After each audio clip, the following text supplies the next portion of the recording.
Alright, so we're going to do two simanim, which is siman pei chet and pei tet.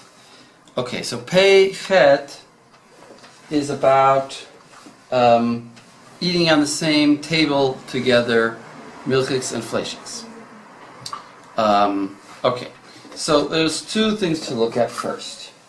Let's start with the Mishnah on Chulin Daf Kuf Gimel Amud Bet.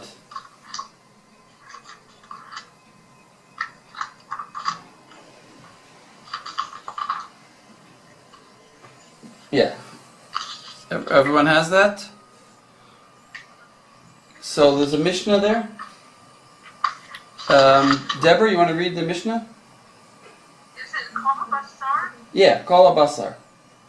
Okay, Kol HaBasar, Asur HaBel, B'Chalav, Kusmi, Basar Dagim, Chagavim, Basur, Ha'alot,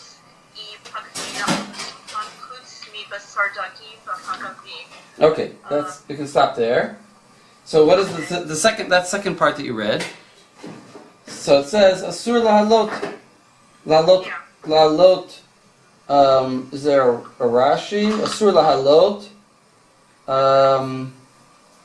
Look at Rashi. He says a reason. We're talking about lahalot on the shulchan, to put on the same table milk and meat. Asur lahalot. Im hagvina ala shulchan, everything except for basar dagim and chagavim. So if you look at Rashi, he says dilma ati lemechalinhu, that maybe you'll come to eat it ki hadadi, together. Dekan nage, because they'll touch, ubale mehadadi, and they'll absorb from each other. I think he means some of it will get smeared on. Even though you could eat meat after eating cheese, in other words, even though you could eat so them one after the other, or let's say at least meat after cheese, here we have a case where they're touching and they're mixing. So what's the chashash here? The chashash is that, what are alternative possible chashashot? In other words, here we're seeing that the chashash is that they actually touch. I would have just assumed that they would have come to share food. Right. Right, exactly. You might say there's not that they're going to touch. There may be, in other words, what about if you have like a jar of milk, of cream sauce, and another, jar of meat sauce? They're not going to touch. They're in jars. It seems like, right, we thought that it was like sharing. Rashi says, no, we're worried that they actually will touch each other, and then you'll consume both of them together. And what's the problem with that? It says, lo tivashel gedi b'chalev imo. What's the problem with eating them together? So we have to say that there's some kind of a gezerah d'Rabbanan to not eat the two of them together. That's what the Mishnah is saying, right, according to Rashi. You can't, there's a gezerah d'Rabbanan not to eat milk and meat together. And you might do that if you put them on the same table together.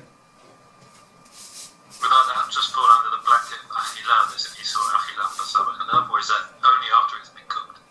Well, the Torah prohibits it only after it's been cooked. So but the isur does not extend. Not from the Torah. I think we're going to have to. No, I'm saying no. The Torah only prohibits eating milk and meat that have been cooked together. Here they just touched. But you are eating them together. We said that was Isur d'Rabbanan. And I'm saying, we didn't see those words here, but I'm saying it's Isur d'Rabbanan, because it's for sure not Isur d'Oraita. Okay. It's like spicy cheddar that has spice in it. Cheddar? You're in England, you have good cheddar. I buy cheddar that has pepper in it. Yeah. So that's spicy cheese, so you only have to touch the No. salt beef on You think that a hot, spicy pepper cheese is going to cook meat? No, no. We've never seen such a thing. Spicy things in liquids, maybe, and over a certain amount of time. But anyway, no. Let's read on Daled, on Kuf Daled, Amud Aleph. Just a little snippet there, a little piece. Maybe Gary, you want to read from the 2 dots. You see it says Amar Rav Yosef, or it says Asur Lahalot, right before the 2 dots. Asur Lahalot. On Kuf Daled Amud Aleph, about 5 lines from the bottom. Alright, yeah. Well, read from the beginning of the line. Read from the beginning of the line. That's quoting the Mishnah. Asur Lahalot. Just Alright, yeah. Asur Lahalot. Amar Rav Yosef, Shema Mina, Sa'of Bechalat Yom, L'Raita. The Isal Kadat, Achila. Gufa Gzera, Ba'ana Nigzar Hala'a, Batu Achila. Manat Temra de La Gzeritan Gzera Gzera, Dignal. okay. Stop. I'll stop you there. So, this little piece that is interesting to see. It says, Rav Yosef says, from the fact that you can't put them on a table, everything, including chicken, Shema Mina, we learned from that, Shema Mina, Basar Of B'chalav D'oraita. It must be Basar Of in milk is D'oraita. Why? The Isal Chadaitcha D'Rabanan, as if you think that's only D'Rabanan, Achil Nagufa Gezerah, that would mean that the eating is a Gezerah, Va'ana Nigzor Allah Atu Achila, and we're going to make a Gezerah on putting on the table lest he come to eat it. So in other words, we don't make a Gezerah on a Gezerah, says Rav Yosef.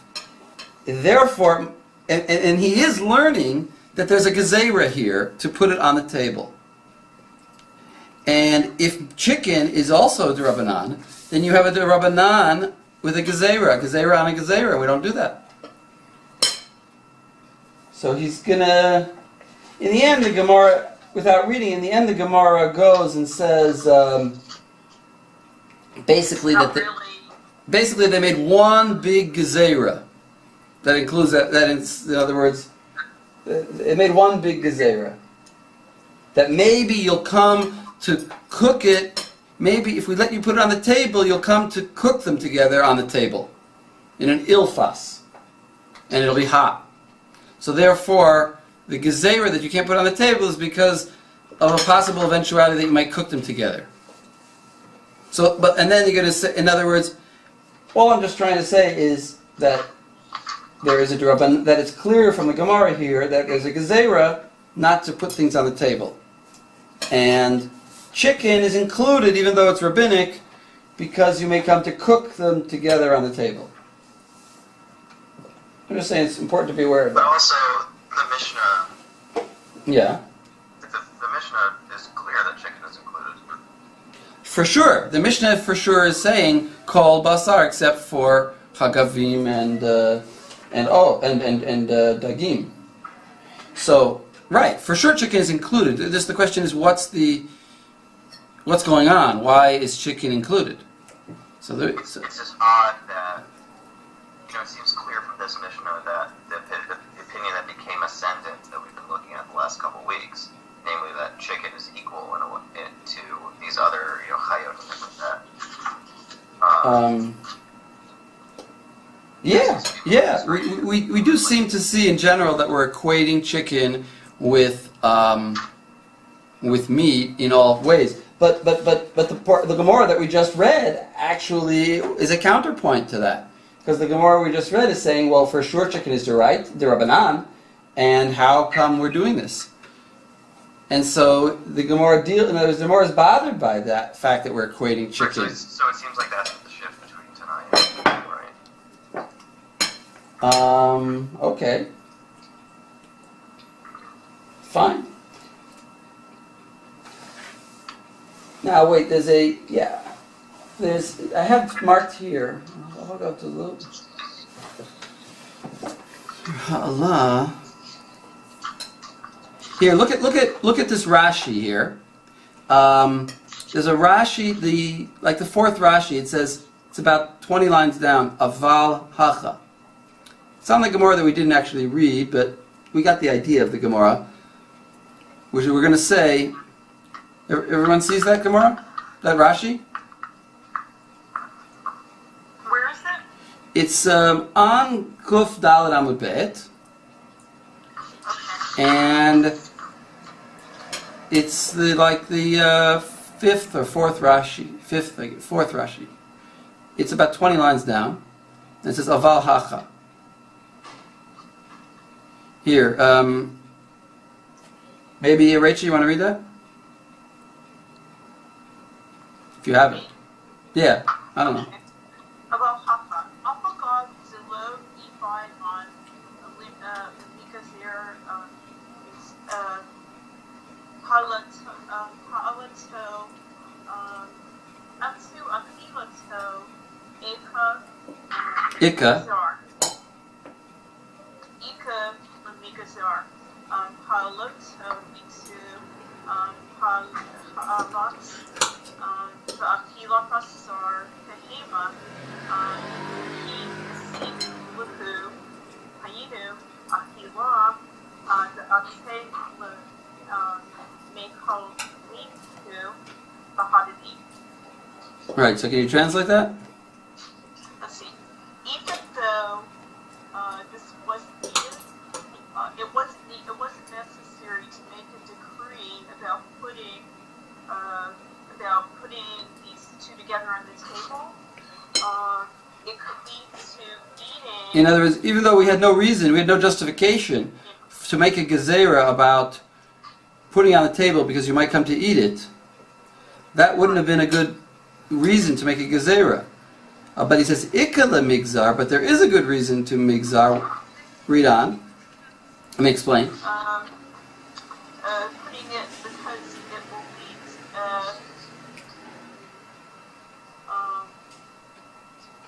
putting it will,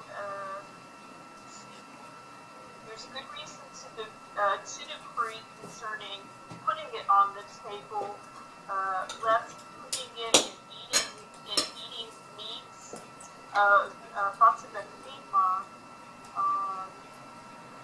that, I'm sorry, I forgot to speak. We conclude.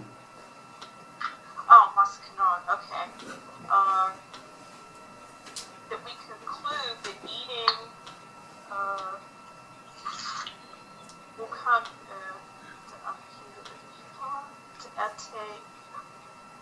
to eating, that will lead to eating it together. Exactly. So what's this Rashi's distinction? We can't make a gezerah that you might eat them together, but we can make a gezerah. What? We can make. See, that's why I say sort of lumps it together. We can make ha'alah. We can make a gezerah on ha'alah. Atu ha'alat v'achilat basar behema. We could make a gezerah on the combined fear that you would both put it on the table and eat meat. So therefore, we're not going to let you put chicken on the table because you might come to put meat and eat it. Because you might eat them together. And the meat, eating them together, if they're cooked and they're hot, would be d'oraita. Because it's in a ilfas. Okay, I'm just saying how he tries to put it into one thing. Now, there's a Tosfot here that we also have to see.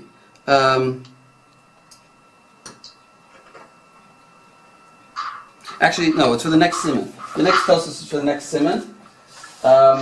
But we have to look at Kuf Zion. Sorry, this is the last Gemara I want to see. On Kuf Zion. Where is it? Yeah, Kuf Zion Amud Bet. 107b. 107b. In Chulin. Wait, is this the same logic for forbidding I'm with you. serving like cold cuts of cheese on the same table? Because that also is only rabbinic. Yeah, you would. I think you can't do that either. Because because if we let you do that, you may come to put a hot cholent pot on the table with cheese, and then the cheese may fall, it may get into the cholent, and you may eat milk and meat cooked together. So yes, even if they're cold, you can't do it. Whatever that lovely sound is, What? people hear that delightful sound. I hear somebody turning pages. Yeah, it's a printing paper. Yeah, if you're not talking, maybe put your microphone off. Or unless you're very quiet. If you're quiet as a mouse, then you can do what you want. So hi, Gila. Hi. Hi. You want to read the Mishnah there, Gila? Sure, where? On Kuf Zayin Amud Bet.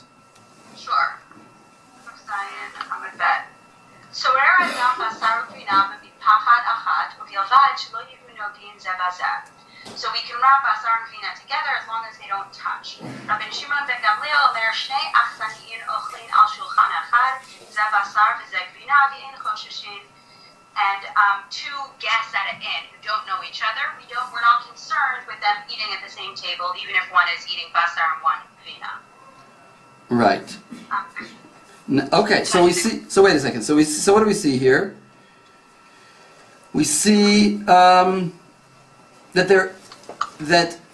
of all, we have an implication. We're saying that two guests in a hotel can eat, and as we learned in the previous Mishnah.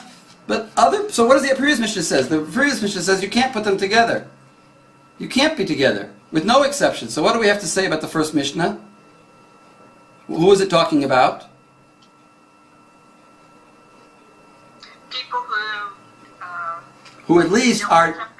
What? People who know each other? People who are not guests in an inn. We can say that for sure. Right? For sure they're not guests in an inn. What are they? They're, I guess, more acquainted with each other than guests at an inn. They're either... person in their own home with his own family members. Right. B'nei bayit echad. People who live together. Right. Where do you eat? You eat either in a home or in an inn. Basically.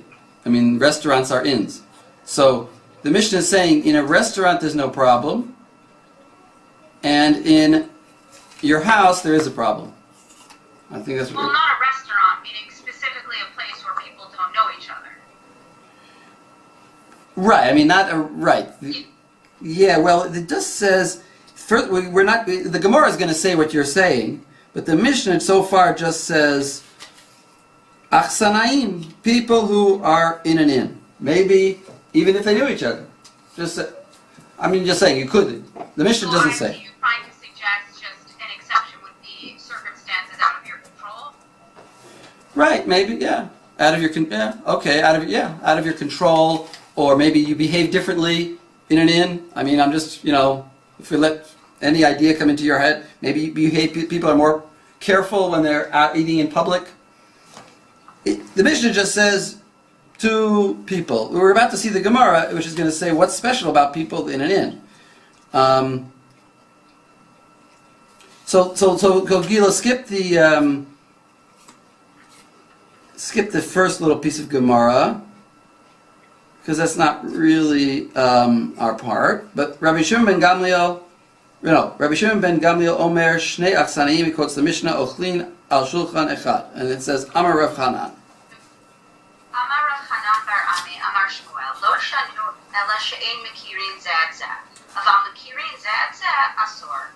Okay. Okay, so... Yeah, go ahead. Okay. Tanya Nami Hachi. Wait. No. I meant go ahead and enlighten us. Oh, sorry. Okay. So this is essentially what we just said. That what is this exception that we have with the inn? It's specifically, they taught this specifically when these two diners don't know each other. Presumably because, if they don't know each other,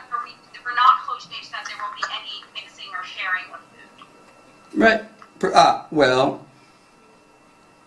we just said that they don't know each other. We don't know why knowing each other is important still, but yeah, maybe that's the reason. I'm just thinking if there's a Rashi. Okay, go on. Okay, Tanya Nami Hafi, Rabbi Shimon ben Gamliel Omer, Shnei Achsaniyim שנתארחו לפונדק אחד, זה בא מן הצפון וזה בא מן הדרום, זה בא בחתיכתו וזה בא בגבינתו, אוכלים על שולחן אחד, זה בשר וזה גבינה ואין חוששים, ולא אסרו אלא בתפיסה אחת. So, I guess this is, further clarifying two guests, obviously from different parts of the country. So the implicit is that they don't know each other and they're each coming with their own food. One's coming with meat and one's coming with vina.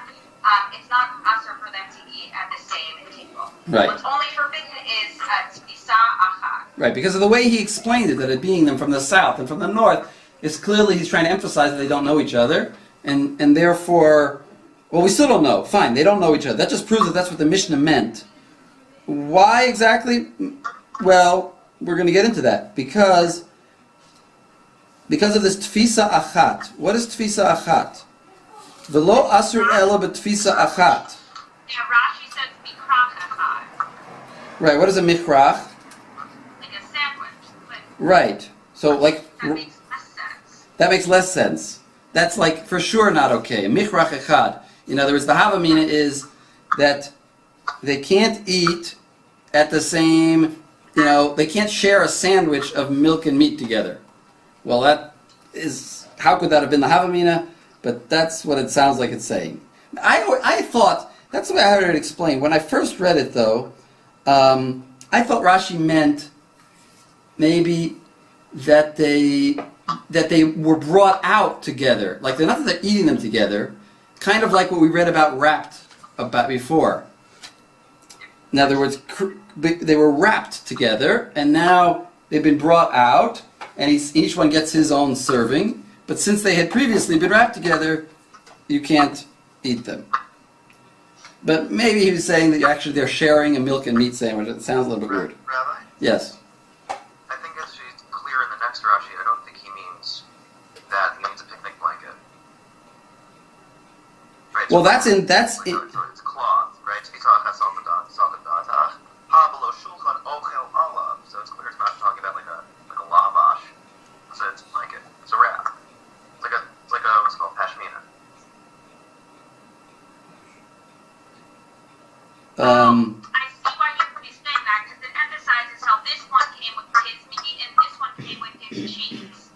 Meaning they're not coming out of the same wrapping, but that's also probably trying to read in the first teaching in the Mishnah into the second teaching.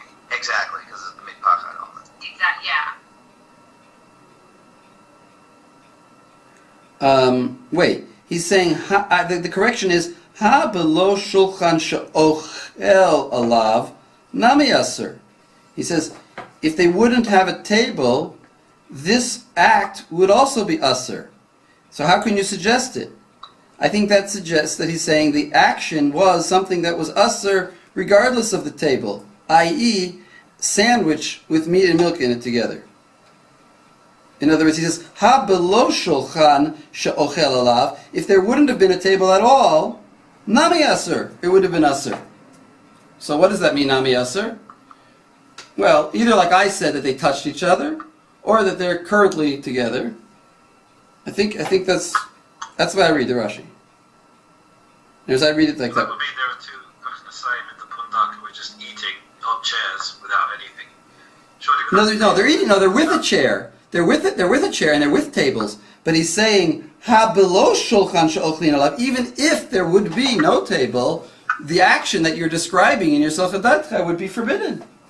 So therefore, it can't be such an extreme case of them having it wrapped together somehow, because that would be asur. Because they touched, or because they touched. That's the way I read the Rashi. And now, so what is it? Let's go on to the Gemara. Let's read on the Gemara.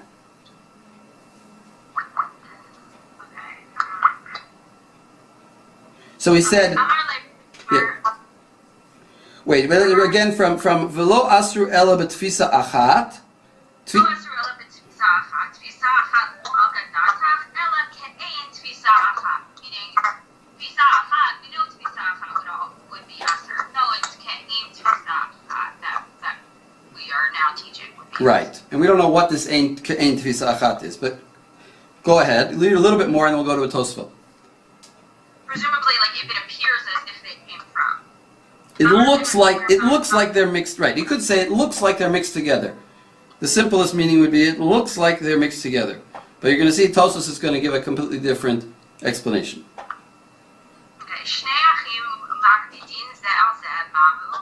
אמר לי, יאמרו כל הסריקין אסורים וסריקי בייטוס מתרים, ולטעמי אחד אמר רבי יוחנן, מי שאין לו אלא חילוק אחד, מוטל לכוסו בחולו של מועד, יאמרו כל הסריקין אסורים וסריקי בייטוס מתרים, הטם האמר בר רב אשי, איסורו מוכיח עליו.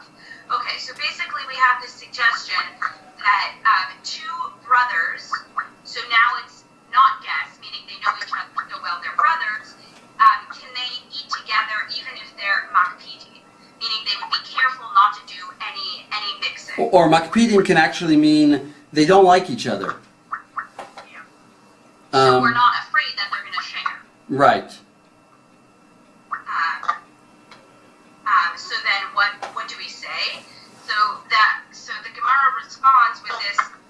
I think this is talking about this baker Baitus who would make cakes on Pesach. Generally, they also making cakes on Pesach because it would turn into chametz. But he had a special method that would make it go very quickly, so there wasn't a concern that it would become chametz before it was cooked. So the Gemara is saying, are we going to now make an exception for baitus? Meaning, just because these brothers don't like each other, are we going to permit it? Great. And then the Gemara says, well, if you're going to go according to that reasoning, then in fact I should be allowed. Are we going to say that somebody is allowed to launder their clothing on Chol HaMoed? Well, actually, they are allowed. We don't apply the Baitus thing. We say that they're allowed to because his girdle proves it. Proves that he had no other clothing to wear, so he had to wash it. Right. He washed his belt with his clothes. That shows that he only had one bit of clothes to wear, so he had to wash. So then he's allowed. So anyway, so what's the case of the brothers? They're saying that the brothers don't like each other, but normally the case is that two brothers are not guests at an inn, so they should not be allowed. So they asked, what about brothers who don't like each other? Maybe they're like guests at an inn. And so the Gemara wants to say, no, we can't make an exception for that. Because, lo plug, basically lo plug. Once we're going to say people who know each other, we continue. Although it's unclear from the Gemara. You could learn the halacha, I think, either possible way. You could learn it that we could make an exception, but it seems like the Gemara is saying we can't make an exception. I mean, from the end of it, like as Gila said, they are making an exception there. But there he said no, because his belt showed it. So if you don't have a belt, if you don't have something that shows clearly what you're doing, then we're going to say lo plug. So these two brothers, people will come and see two brothers and they'll think that, they like each other. So fine. So therefore, this is a whole discussion in the Shulchan Aruch about whether people who know each other, let's say you're eating at a restaurant and you know this person, but you don't like him, or minimally, you wouldn't ever eat his food. Maybe you know him, but in other words, what's called knowing. But let's look at this Tosfot here. Ke'ein tfisa achat. So you see that Tosfot, the last Tosfot there, on Kuf Daled Amud Bet, and it says like this: Ke'ein tfisa. Everyone's there? Ke'ein tfisa achat. Ve'im yesh davar mafsik lo have ke'ein tfisa achat. So here we go. This is our halacha, which we may be aware of already, that tfisa achat, that it looks that is surprised by the possibility that what is only aser is tfisa achat. It seems actually that this Gemara and some of these opinions are actually working through just this simple fact that it would only be aser to eat them together, meaning in the same sandwich, in the same together as in literally in the same bite, but it's only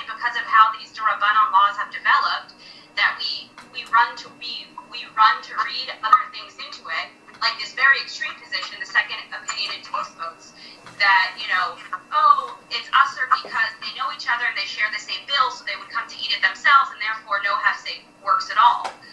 But I think I would like to suggest that we at least also let the Gemara itself speak. And to me, the Gemara itself speaking is simply saying, at this, that maybe the only thing that would be usher is to have the gvina and the basar together.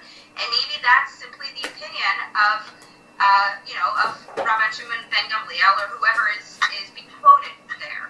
And then it seems like later editors you have to. even harder You have to allow that possibility. You have to address the fact that the Gemara says, tfisa achat salcha daitcha, ela ke'ein tfisa achat.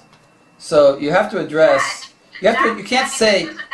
Wait just a second. You can't say that the only thing that the Gemara is prohibiting is where they're actually touching, because that would be tfisa achat. But it says that salcha daitcha, that you couldn't possibly say. The Gemara says.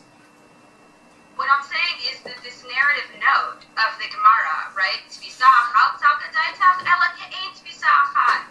Right? That's almost polemical, right? And it's writing out the possibility that all we would be asking is eating them literally together at the same time. No, and that's. Well, we do have but we have a Mishnah that says asur lahalot al shulchan.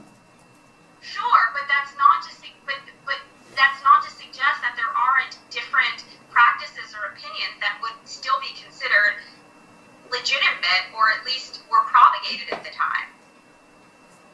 There's no reason to read into what we now know as practice into the fact that there was total unanimity. Well, I agree with you that the hotza'ah achat is not apparent in the words, but I think that the salcha daitcha, tfisa achat ela ke'ein tfisa achat, must mean something, and it must relate to the next bit of the Gemara, which is about the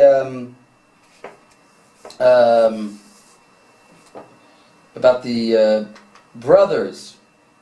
In other words, they're makpidim. We're worried. We're obviously worried that people know each other and that they're going to mix their food. But we can't say the only thing that's prohibited is to mix food together.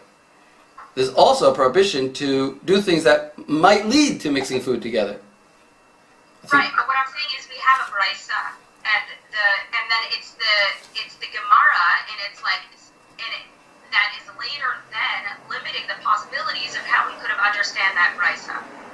Which with its tfisa achat, salka daitach, meaning actually we would have thought tfisa achat, but the Gemara wants to remove the possibility that we would only think that, and then it says ke'ein tfisa achat. I agree with you. That brisa, seems like right. It might be saying. The brisa is simply saying tfisa achat, and this, this later editor of the Gemara is actually in classic fashion salka daitach amina, trying to remove what we actually know would have been the right interpretation.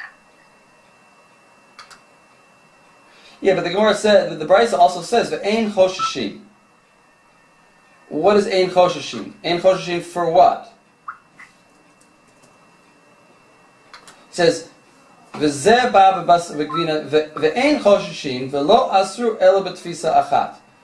In other words, we're not worried about what? About that they're going to touch. No? So they can't be that they're touching. Can't be that they are touching and we're in chosheshin for what? We're obviously there's some kind of choshesh that we're worried something might be happening. Right, but it seems like the Gemara is trying to. The Gemara and certainly Tosfos are trying to limit the possibilities of what we initially would have been willing to permit. Well, for sure. However, we understand Tfisa. Right. I think you're right. I think that this is a clear case where Tosfos is reading in current practice into the Gemara. More so than we have in other places where we see Rav Yossi Glili is eating chicken and they just leave that. But, right, here in particular. All right, but let's go to the tour. I'm curious also if there's like a social element too in terms of besides like the technical spatial details of like there's food on a table. It seems like the element being brought in by Shimon and Gamliel is that we're talking really about milk eating at the same meal. Whereas it's two strangers sitting at the same table. He's saying, that's not really a table. That's not really what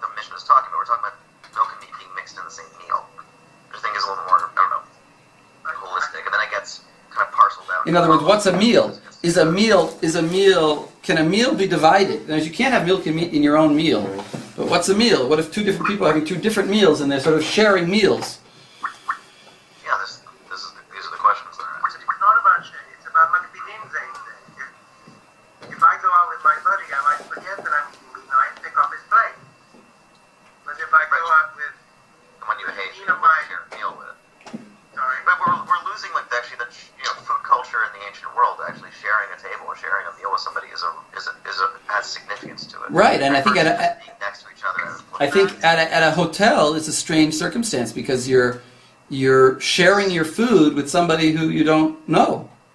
This is the radicalism of Jesus, right? That he opened the table. No, I'm serious, right? This is the radical What you're saying? The disciples weren't. intervention that Jesus made in terms of purity and shame and social shame cultures in the Roman world to eat with different classes and people that you wouldn't share a table with.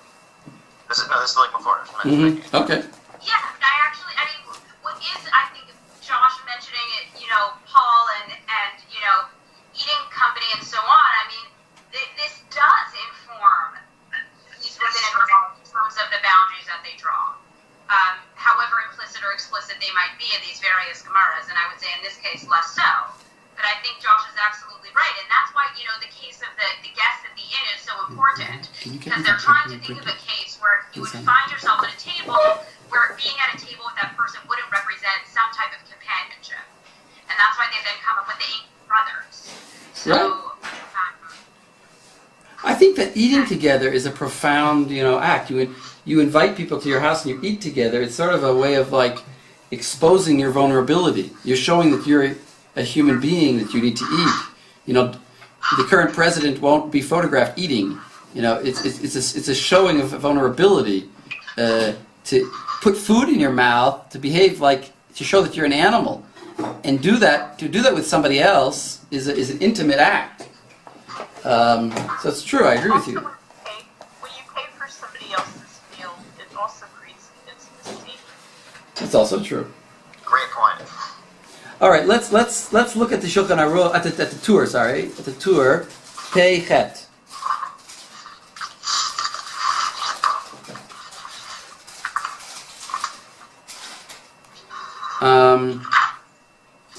Rachel, you there? Yeah, I'm here. Sorry, I'm having technical difficulties with my computer, so I don't have video. But I'm here. But you and are you able to read? Hey, I'm getting there. Yeah, I can read. All right, so go ahead. Kol habasar.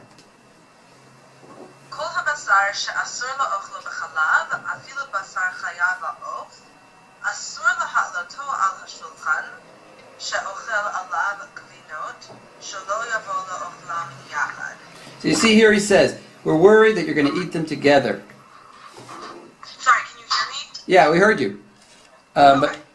But here you see clearly they were worried you can eat them together because they touch or something, or you grab them. I don't know. Go ahead, Aval. Right. Well, yes. Aval b'shulchan shesoder alav hatavshil mutar litain zeh batzad zeh. Right. I feel like the other added dimension in the Torah that was not clear in the Gemara is that it's not just while there's cheese on the table, but any table that you also put cheese on, even if there's no cheese on it at that moment. I don't agree. No? Asur laha'aloto al hashulchan she'ochel alav gvinot. That he is eating on it cheese. Because look at the rest of the part. Shelo yavo le'ochlam liachad. That he won't come to eat them together. If there's no cheese there, if it's a clean table, how would you come to eat cheese with your meat? I think it's the same. Okay. I think it's the same. Let's go on. She'ochel seems a weird way to phrase that then. No, ha'ochel alav, that he eats upon it, or that he, in Hebrew, there's no difference between a present progressive and a present simple. In other words, ochel means is eating, and also means eats. There's no way of distinguishing it. That he is eating, yes, that he is eating. It doesn't mean that he eats on it in the past. He sometimes eats on it. It means he is eating on it cheese. So read halacha bet. והה שאסור להעלתו על השולחן דווקא בשני בני אדם המכירים זה את זה, ואז אסור אפילו אם מקפידים זה על זה.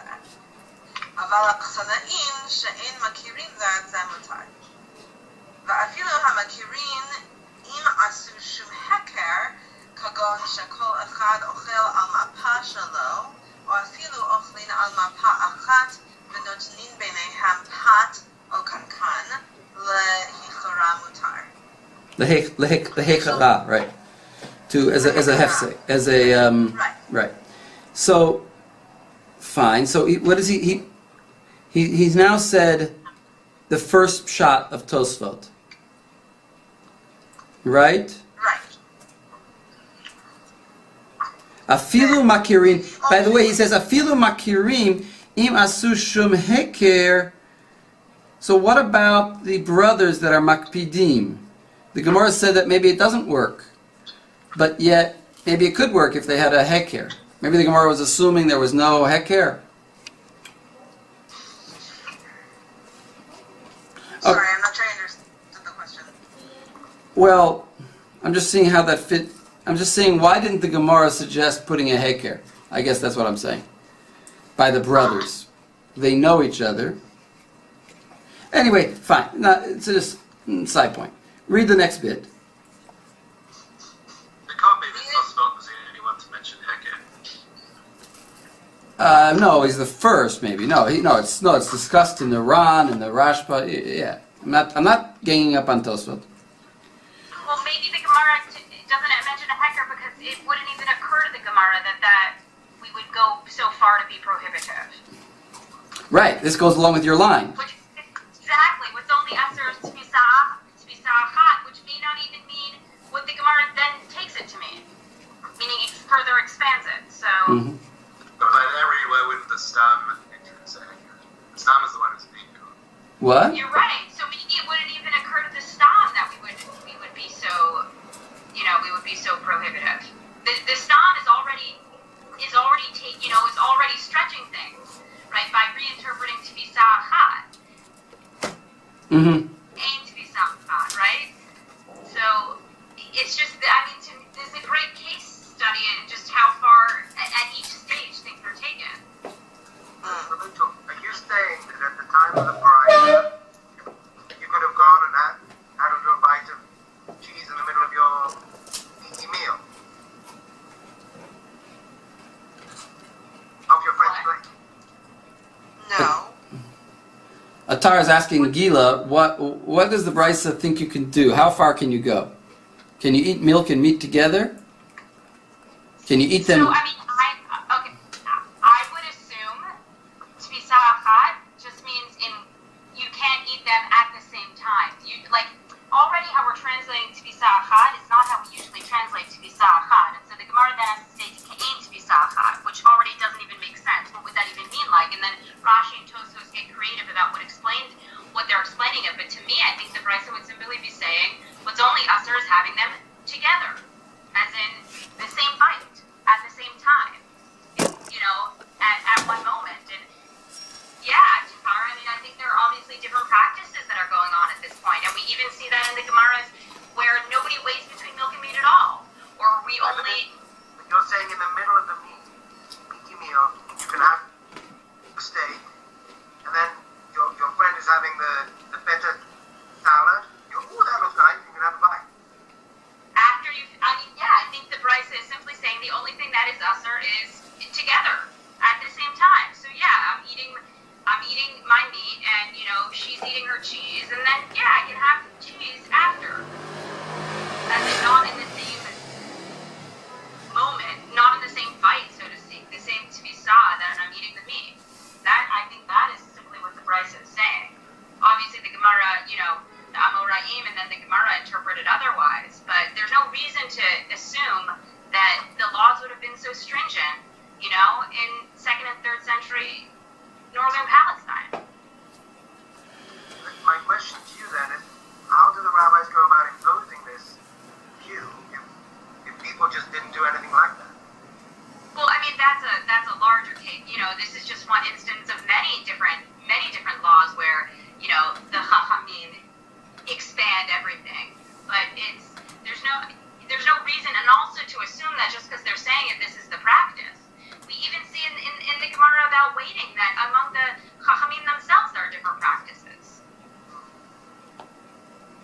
sorry, just going back to the Gemara.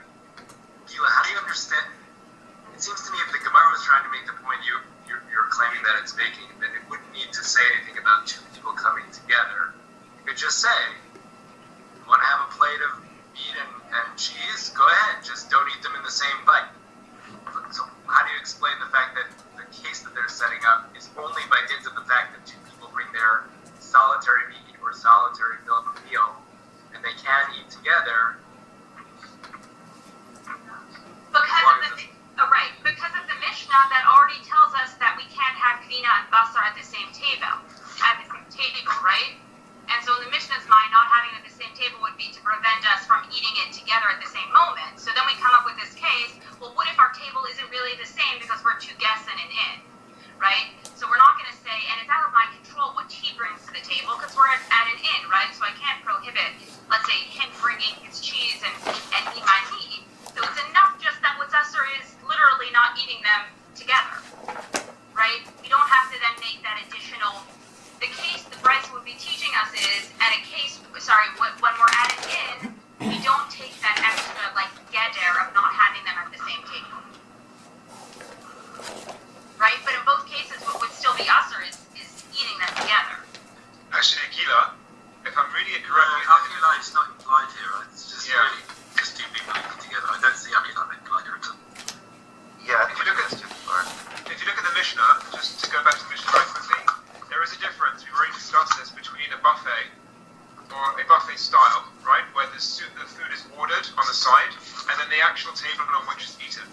So there's a substantive difference between those two tables, and that is a different case to the case that we're discussing now, which is about their familiarity or their companionship. So I think there is a difference.